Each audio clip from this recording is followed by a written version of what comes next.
Friends, I reckon if I was to talk to any of you about prayer, you would say, of course we need to pray.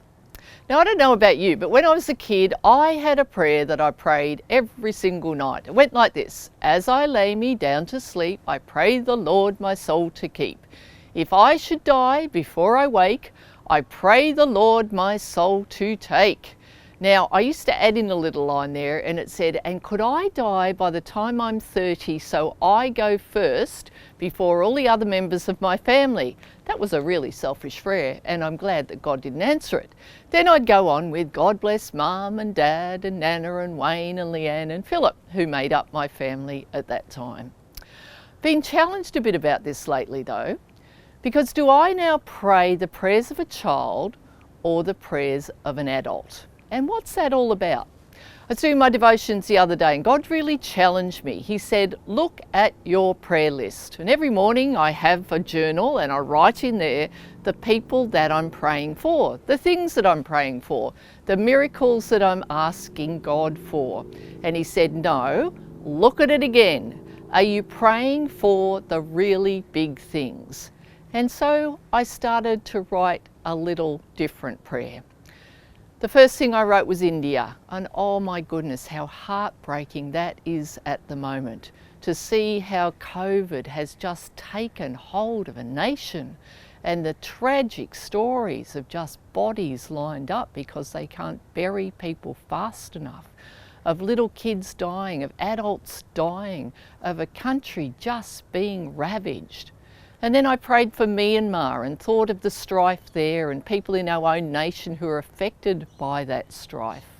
And then of course my prayers went to the people that I love in Papua New Guinea. And I thought again of COVID coming in and the things that they have to face every single day.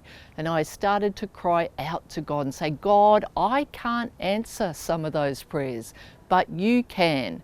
We need miracles for the people who are living in those places, and love and life for the people who are living here who love them. I was then reading about Peter and John. The lame man is sitting there, he's got no money.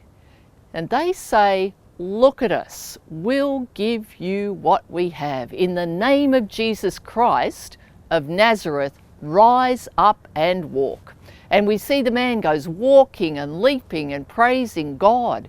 They gave to God what they had and he did a miracle.